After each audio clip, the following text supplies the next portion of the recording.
오늘 우리에게 주시는 하나님의 말씀은 예레미야 34장 1절에서 7절 말씀입니다. 예레미야 34장 1절에서 7절까지 말씀 제가 봉독해 드립니다. 바벨론의 느부갓네살 왕과 그의 모든 군대와 그의 통치하에 있는 땅의 모든 나라와 모든 백성이 예루살렘과 그 모든 성읍을 칠 때에 말씀이 여호와께로부터 예레미야에게 임하여 이르시되, 이스라엘의 하나님 여호와께서 이와 같이 말씀하시니라. 너는 가서 유다의 시드기야 왕에게 아뢰어 이르기를, 여호와의 말씀에 보라, 내가 이 성을 바벨론 왕의 손에 넘기리니 그가 이 성을 불사를 것이라. 내가 그의 손에서 벗어나지 못하고 반드시 사로잡혀 그의 손에 넘겨져서 내 눈은 바벨론의 왕의 눈을 볼 것이며 그의 입은 내 입을 마주 대하여 말할 것이요 너는 바벨론으로 가리라. 그러나 유다의 시드기야 왕이여, 여호와의 말씀을 들으라. 여호와께서 내게 대하여 이와 같이 말씀하시니라. 내가 칼에 죽지 아니하고 평안히 죽을 것이며 사람이 너보다 먼저 내 조상들 곧 선왕들에게 분향하던 것 같이 내게 분향하며 너를 위하여 애통하기를 슬프다 주여 하리니 이는 내가 말하였음이라. 여호와의 말씀이니라 하시니라. 선지자 예레미야가 이 모든 말씀을 예루살렘에서 유다의 시드기야 왕에게 아뢰니라. 그때 바벨론의 왕의 군대가 예루살렘과 유다의 남은 모든 성읍들을 쳤으니 곧 라기스와 아세가라, 유다의 견고한 성읍 중에 이것들만 남았음이더라. 아멘. 오늘도 하나님의 크신 은혜와 평강이 함께 하시기를 간절히 원합니다. 예레미야의 예언은 한결같습니다. 물론 그때 당시에는 예레미야의 예언의 말씀을 받아들이기 참으로 부담스러웠겠지만 예레미야는 너희들이 남유다 왕국에게 전하는 말입니다. 너희들이 바벨론과 화친해야 된다. 바벨론의 지배를 따라야 된다. 바벨론이 너희들을 정복할 것이다. 이것이 하나님의 뜻이다 라는 것을 계속 전하였습니다. 물론 쉽게 받아들일 수 없는 내용이지만 이것은 이미 하나님께서 그렇게 하겠다라고 정하신 내용입니다. 하나님께서 바벨론을 택하였고 하나님께서 바벨론을 통하여서 이스라엘을 그들의 손에 넘기겠다라고 정하셨습니다. 그러나 그 시간이 영원한 것이 아니라 때가 되면 하나님께서 이스라엘 백성들을 다시 돌려보내겠다. 그래서 원래대로 회복시키실 것도 말씀하셨습니다. 이것이 예레미야가 전하였던 내용의 그 핵심의 말씀입니다. 그러나 그때 당시 예레미야의 예언과는 전혀 다르게 거짓 선지자들은 다른 이야기를 하고 있었습니다. 우리가 바벨론의 지배를 받지 않아도 된다. 주변의 다른 나라들과 힘을 합하면 바벨론을 대적할 수 있다. 우리가 이길 수 있다. 바벨론을 상대하기 위해서 오히려 애굽 왕국, 애굽과 친하게 지내며 그들의 힘을 빌려야 되는 것이 옳다라고 그렇게 전하였습니다. 당연히 그때 당시 왕이었던 시드기야뿐만 아니라 많은 백성들이 예레미야의 예언의 말씀보다 거짓 선지자들의 예언의 이야기를 더 좋게 들었습니다. 오히려 그것에 희망이 있는 줄 알았습니다. 시드기야 왕은 예레미야의 예언의 말씀을 듣지 않았습니다. 다시 말하면 예레미야의 말을 듣지 않는 것이 아니라 예레미야를 통해 말씀하시는 하나님의 뜻을 받아들이지를 못했습니다. 오늘 함께 읽은 말씀은 이제 이 최후 통첩과도 같은 말씀입니다. 온 예루살렘 성을 바벨론의 군대가 포위하고 있었고 그리고 그 공격이 시작되고 있었습니다. 예루살렘뿐만 아니라 남아있는 모든 남유다 왕국 전체가 바벨론에게 포위당한 것과 같은 상황이었습니다. 예레미야 34장 7절 말씀입니다. 그때 바벨론의 왕의 군대가 예루살렘과 유다의 남은 모든 성읍들을 쳤으니 곧 라기스와 아세가라, 유다의 견고한 성읍 중에 이것들만 남았음이더라.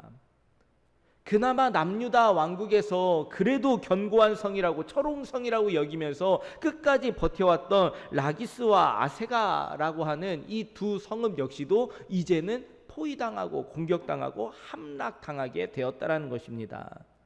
완전히 남유다의 모든 성읍이 바벨론에게 이제는 넘어갔다라고 보여주는 표현입니다. 그렇다면 하나님께서 마지막으로 예레미야를 통해 이 시드기야 왕에게 전해주고자 하던 말씀은 무엇이겠습니까?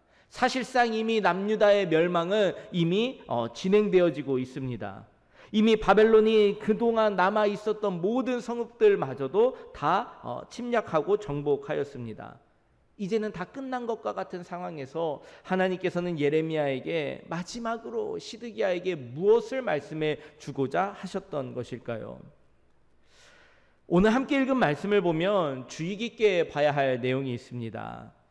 예레미야는 바벨론에 의해 멸망당할 모습을 보여주면서 동시에 시드기야의 그 최후의 모습도 함께 일러 주었습니다. 오늘 함께 읽은 말씀 예레미야 34장 4절에서 5절 말씀입니다.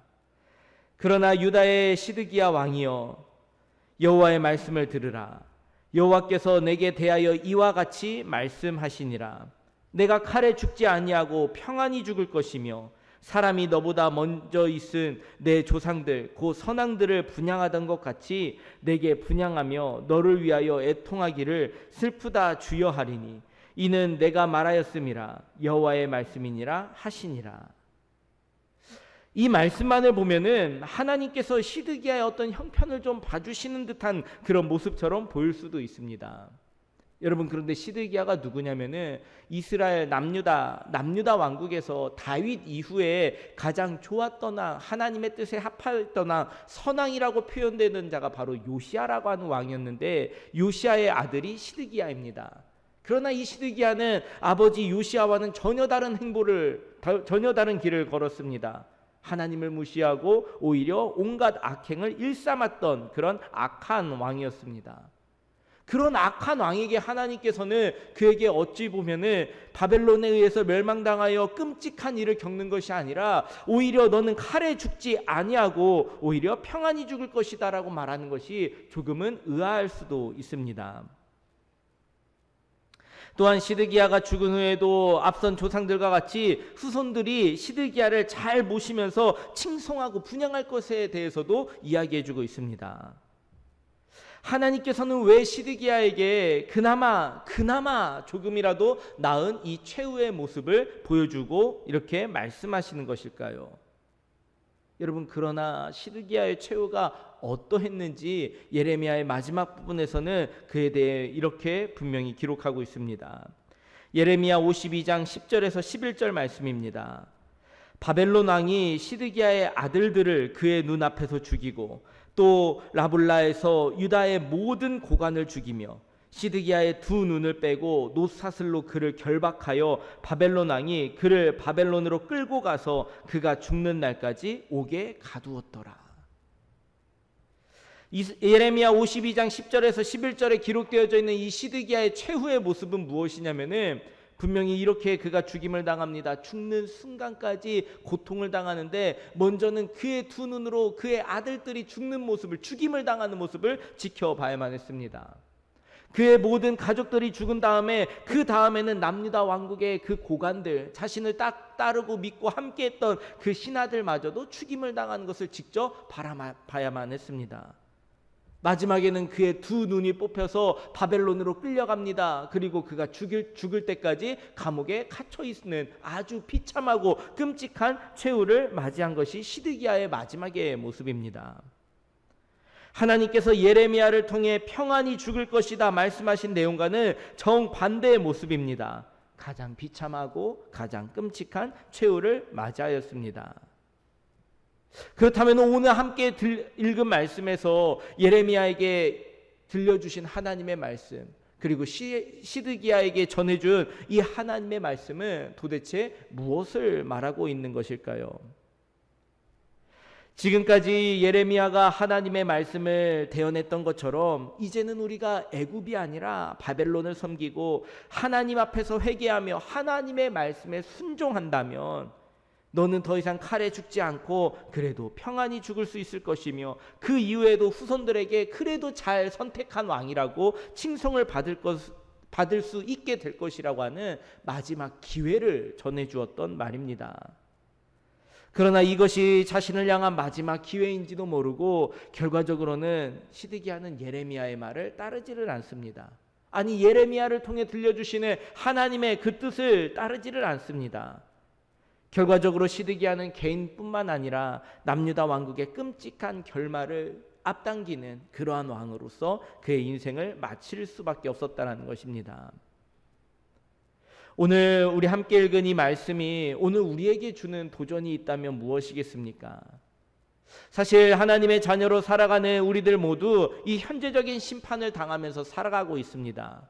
현재적인 심판이라는 것은 무엇이냐면은 우리는 하나님 앞에 구원을 받은 자이지만 이 세상에서 살아가는 동안 그 심판을 피할 수 없어서 온갖 고난에서 벗어날 수 없는 존재라는 것입니다. 해결할 수 없는 문제들이 많습니다. 풀리지 않는 갈등들이 많습니다. 해소되지 않는 격차가 많습니다. 받아들이기 불편하고 힘든 불의한 모습도 너무나도 많습니다. 육체의 연약함으로 오는 질병도 이 피할 수 없는 전염병과 그리고 자연재해 등등 우리가 감히 감당할 수 없는 문제들이 너무나도 많이 있다는 것입니다. 오늘 우리에게 닥친 현재적 심판의 내용은 사실은 다양하고 광범위합니다. 이렇게 괴로움을 떠나 살지 못하는 우리들의 인생에 하나님께서는 언제나 마지막 기회인 것처럼 우리들에게 호소하시고 또한 말씀하십니다. 이제라도 돌아오라고 말씀하십니다. 이제라도 순종하라고 말씀하십니다. 이제라도 너의 뜻이 아니라 나의 뜻을 따르라고 말씀하십니다. 이제라도 하나님과 동행하자라고 말씀하십니다. 그러한 자에게 심판을 당하여 살아가는 것 같지만 그러나 우리에게는 기회가 아직 남아있다라고 말씀해 주시는 내용입니다. 사망으로 우겨쌈을 당하여서 정말로 어디로 나아갈 수 없을 정도의 고통이지만 그러나 우리에게는 피할 길이 있다라는 것을 말씀해 주는 내용입니다. 여러분, 우리에게 기회가 있다라는 것이 얼마나 다행입니까? 가정에서나 교회에서나 어떤 사람들 간의 관계나 모든 상황 가운데서 기회가 있다라고 하는 것은 그것은 너무나도 큰 다행이고 은혜입니다. 잘못한 것이 있다면, 실수한 것이 있다면, 부족한 것이 있다면 돌이킬 수 있는 기회가 있음이 얼마나 오늘 우리에게는 큰 은혜입니까? 여러분, 오늘 이 기회를 그냥 흘려버리지 말고 기회를 붙잡는 인생이 되어지기를 간절히 원합니다. 아무것도 아니라고, 그래서 괜찮을 것이라고 말하는 그러한 세상이지만 하나님께서는 오늘 예레미야를 통해서 시드기야에게 끝까지 말씀하십니다. 이제라도 돌아오라고, 이제라도 나의 뜻을 받아들이라고 말씀을 하고 있습니다. 오늘 우리에게 주시는 이 기회를 통해서 오늘 나의 개인의 삶뿐만 아니라 우리가 속해 있는 모든 가정과 사업장과 그리고 모든 공동체, 무엇보다도 우리 수도교회에 하나님의 일하시는 큰 유익을 경험할 수 있는 그런 은혜가 가득하기를 간절히 원합니다. 이제라도 돌아오라고, 이제라도 함께하자라고 말씀하십니다. 이것이 오늘 우리들에게 주시는 기회인 줄로 알고 오늘도 하나님의 뜻을 묻고 구하며 하나님의 뜻을 따라 온전히 믿음으로 고백하고 순종할 수 있는 복된 삶을 살아가는 저들 모두가 되시기를 주님의 이름으로 축원합니다. 함께 기도하겠습니다. 거룩하신 하나님, 오늘 우리들의 삶 가운데 우리의 힘으로 어찌할 수 없는 그런 고난과 현재적인 심판을 마주하면서 살아가면서도 평안하다고, 괜찮다고, 잘 될 거라고 그렇게 속으로 생각을 하면서 여전히 하나님을 찾지 아니하고 하나님의 뜻에 우리가 굴복하지 않는 우리들의 교만함과 우리들의 어리석음을 우리 하나님께서 용서하여 주시옵소서. 오늘 예루살렘 남유다 왕국이 마지막 순간에 멸망하는 그 순간에도 하나님께서 예레미야를 통하여 시드기야에게 그 마지막 기회를 호소하듯이 전해주셨던 것처럼 오늘 우리들의 삶에도 이제라도 돌아오라고, 이제라도 함께하자고, 이제라도 순종하라고 말씀하시는 그 하나님의 그 음성이 오늘 우리에게 들려오는 마지막 기회인 줄로 알고 다시 한번 주님 앞에 나아가는 우리 모든 교회와 성도들 다 될 수 있도록 인도하여 주시옵소서. 하나님의 뜻을 분별하도록 기도하는 그 기도의 소리가 끊이지 않게 하시고 하나님의 뜻을 알아가도록 말씀을 묵상하는 그 시간들이 끊이지 않게 하시고 무엇보다도 하나님의 뜻에 반응하여서 하나님 앞에 나아갈 수 있도록 영과 육의 강건함까지도 더하여 주시옵소서. 하나님께서 지혜를 더하여 주시고 함께하여 주실 줄로 믿사오며 모든 말씀 예수님의 이름으로 기도드립니다. 아멘.